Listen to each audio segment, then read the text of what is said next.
Kemudian wafatu Khadijah zuwaju Saudah wa Aisyah radhiyallahu anhunna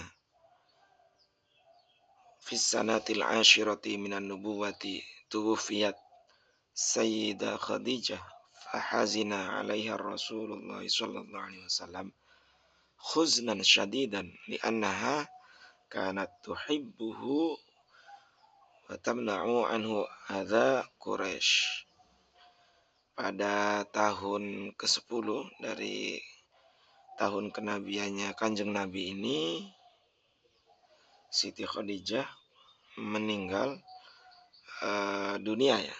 Dan Kanjeng Nabi Muhammad SAW begitu berduka atas wafatnya Sayyidah Khadijah, yang mana ini adalah istri beliau dikarenakan pada saat itu Siti Khadijah sangat mencintai beliau. Dan yang paling membela Nabi pada saat dakwah, pada saat penyebaran agama Islam. Maka hal yang wajar ketika Siti Khadijah ini meninggal, Kanjeng Nabi Rasulullah SAW ini duka mendalam gitu ya, karena Siti Khadijah atau istrinya beliau ini adalah orang yang selalu mendukung dakwahnya Nabi dalam menyebarkan agama Islam. Fatazawwaja ba'da Fatiha bisaudata ba'da an tuwfiya anha zawjuha wa kanat qad amanat billahi wa rasulihi wa khalafat aqaribiha. Dan dari meninggalnya Sayyidah Khadijah atau istri beliau Kanjeng Nabi Muhammad sallallahu alaihi wasallam, setelah itu atau sesudah wafatnya Siti Khadijah, tentu ini waktu yang sudah cukup berselang lama ya, bukan saat itu gitu. Sesudah wafatnya Siti Khadijah radhiyallahu an, beliau Kanjeng Nabi Muhammad sallallahu alaihi wasallam menikah dengan Saudah yang ditinggal wafat oleh suaminya. Dan posisinya Saudah ini adalah perempuan yang sudah masuk Islam pada saat itu.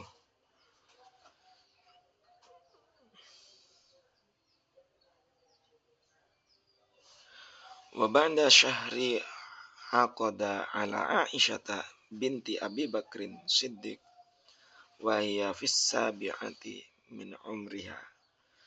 Dan sesudah dari 1 bulan kemudian, Kanjeng Nabi Muhammad sallallahu alaihi wasallam ini akad dengan Siti Aisyah, anak dari Abu Bakar Siddiq, dan pada saat itu beliau berusia 7 tahun.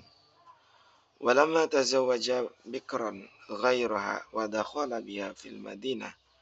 Dan tidak pernah Kanjeng Nabi Muhammad SAW menikah dengan yang masih perawan kecuali dengan Siti Aisyah. Dan beliau Kanjeng Nabi Muhammad SAW ini bertemu ketika berada di fil Madinah, di dalam kota Madinah. Wa dakhala biha fil Madinah. Wa fi sanatil ashirati tufiyat Sayyidatul Khadijah fatazawwaja ba'daha Saudatan thumma Aisyata wa hiya fis sabi'ati min umriha wa dakhala biha fil Madinah. Dan pada tahun ke-10, ini bagian daripada penguat ya, bahwa ketika itu Sayyidah Khadijah meninggalkan Kanjeng Nabi Muhammad,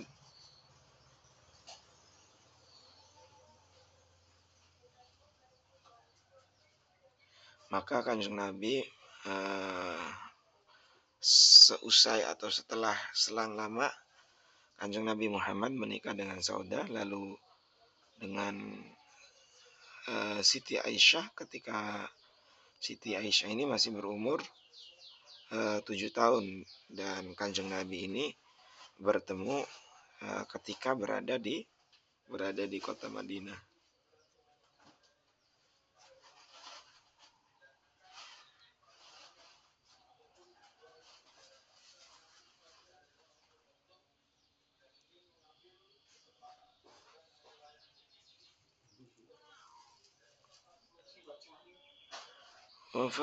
Wafatu ammihi ba'da wafati Sayyidati Khadijah binahwi syahrin tuwfi immuhu Abu Talib fahazina alaihi Rasul sallallahu alaihi wasallam. Sesudah dari Siti Khadijah ini wafat, sebulan kemudian paman beliau Kanjeng Nabi Muhammad SAW, yaitu Abu Talib, wafat. Dan Kanjeng Nabi Rasulullah SAW ini sangat berduka dengan hal ini. Kenapa? Wasmiya dzalika amal khuzni li'annahu faqad fihi zaujahu wa ammuhu. Di mana tahun itu dinamakan sebagai tahun duka cita karena di tahun yang bersamaan meninggal juga istri dan paman beliau. Wa kana ammuhu ya'taqidu sidqama ja'a bir rasulu illa annahu lam yantiq bisyahadati ila akhiri lahdatin min hayatihi khaufan min ta'yir Quraisy. Dan paman Kanjeng Nabi Muhammad SAW percaya pada kebenaran yang dibawa Kanjeng Nabi Muhammad Rasulullah SAW, dan hanya beliau tidak pernah mengakuinya secara lisan sampai akhir hayat beliau. Karena apa? Karena sesungguhnya pamannya beliau ini takut atas celaan-celaan kaum Quraisy. Jadi sesungguhnya iman gitu. Cuma karena beliau ini petinggi yang menyembah berhala pada saat itu, jadi gengsi kira-kira lah seperti itu kalau mengakui daripada kebenaran Nabi Muhammad tersebut. Wa fihi unzila innaka la tahdi man ahbabta walakinallaha yahdi man yasha'u fanas'alullah ayyukhaffifa anhu ma baqiyati aqaribihi sallallahu alaihi wasallam. Dan sehubungan dengan hal ini kemudian turunlah ayat dalam surat Al-Qasas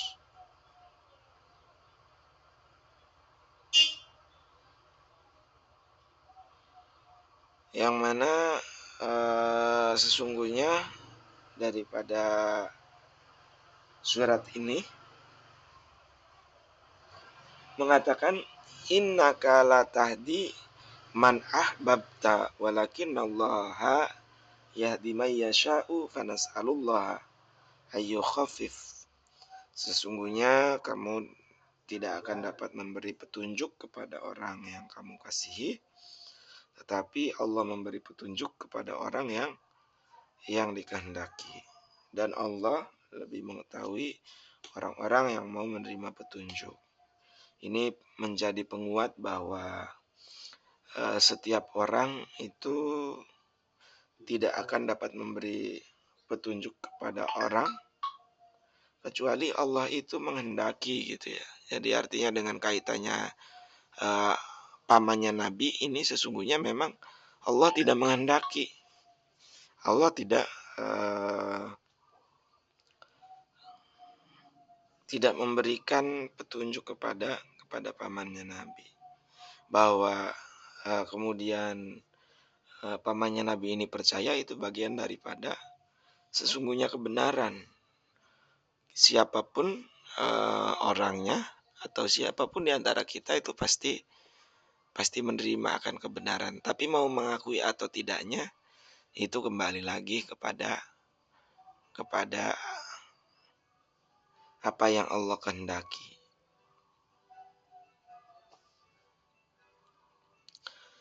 Idza Quraisyin li Rasuli sallallahu alaihi wasallam, dan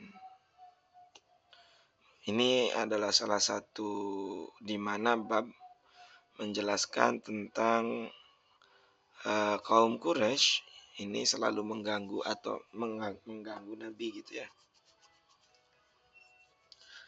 Ba'da wafati zauji Rasuli wa ammihi akhadat Quraisy tu'zir Rasul, dan dari sebuah uh, duka ditinggal istri dan paman beliau, paman Kanjeng Nabi Muhammad yang wafat, mulailah mereka mengganggu Kanjeng Nabi. Jadi kaum Quraisy ini ketika melihat pamannya sudah meninggal, istrinya yang selalu mensupport sudah meninggal, maka orang Quraisy mengganggu atau menghalang-halangi Nabi, kira-kira seperti itu. Fakanu yang suruna alaihi turab wa yad'una awsakhal hayawan alaihi fis salati, dan mereka menaburkan pasir kepada Kanjeng Nabi Muhammad dan menaruh kotoran binatang ketika beliau sedang sholat. Ini satu ujian di mana apapun yang kita perjuangkan pasti ada gangguan, ada halangan-halangan, ada rintangan, dan hal ini tentu bagian daripada jalan realita perjuangan. Jadi tidak ada orang yang berjuang dengan mudah, tidak ada orang yang melakukan satu perjuangan dengan enak-enakan. Pasti ada halangan, ada rintangan, ada pengorbanan. Bagian daripada ini cermin atau yang harus bisa kita ambil daripada hikmahnya gitu ya. Wa ta'allaqu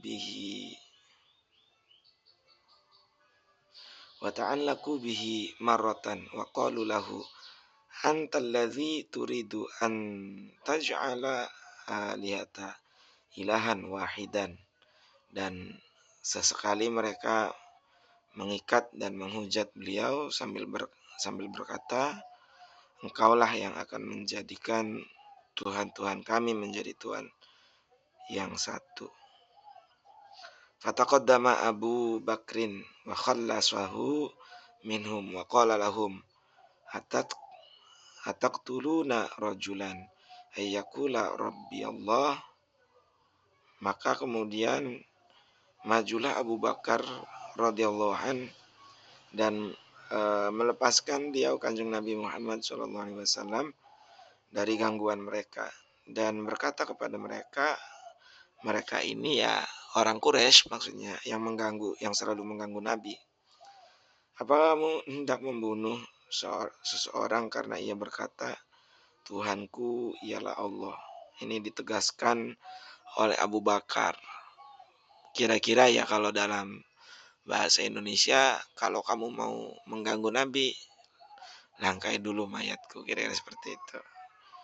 Abu Bakar adalah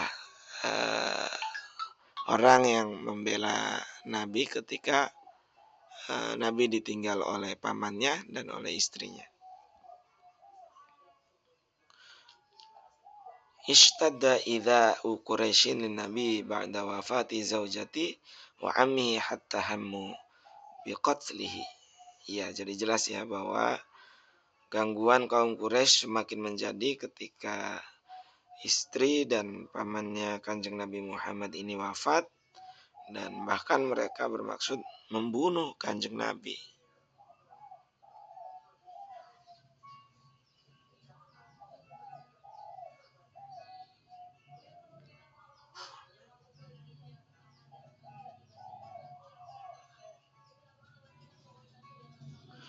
Kemudian da'watul qabaili ila din, menjelaskan tentang ajakan berislam ke keluarga Nabi. Dhallar rasulu asyras sanawatin yad'u Quraisyan ila din billaini warifqi. Pada itu Kanjeng Nabi Muhammad yang dimana juga sama di tahun yang sama ya, mensyiarkan Islam ke kabilah dan ke pasar-pasar. Ini terbuka berarti. Kalau awal itu Kanjeng Nabi Muhammad dakwah secara tertutup, ketika pengikutnya semakin banyak maka Kanjeng Nabi berdakwah melalui terbuka.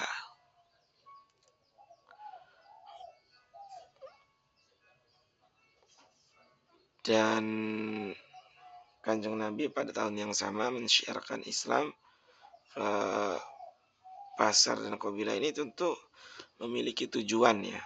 Falamma ra'a syiddatan inadihim wa ta'assubahum alaihi wa man'ahum nashrad-din kharaja fis sanatil hadiyata asyara minan nubuwati ilal qabail fi aswaqihim.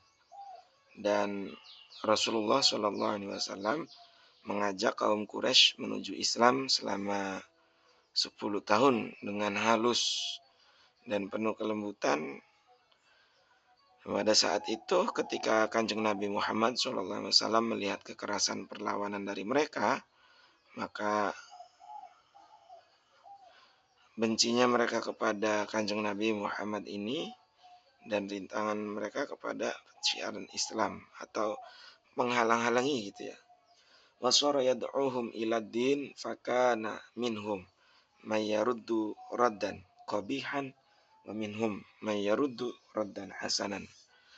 Dan Kanjeng Nabi Muhammad SAW ini mengajak mereka ke agama yang diridhoi Allah, dan ada di antara mereka yang menolak dengan kasar dan ada juga yang menolak dengan halus. Wa kana min akbahihim raddan Banu Hanifah jama'atu muslimatal kadzab kadzabab kadzabab. Di antara mereka yang menolak secara kasar adalah dari kaum Bani Hanifah, golongan Musailamah al-Kadzab, kira-kira seperti itu.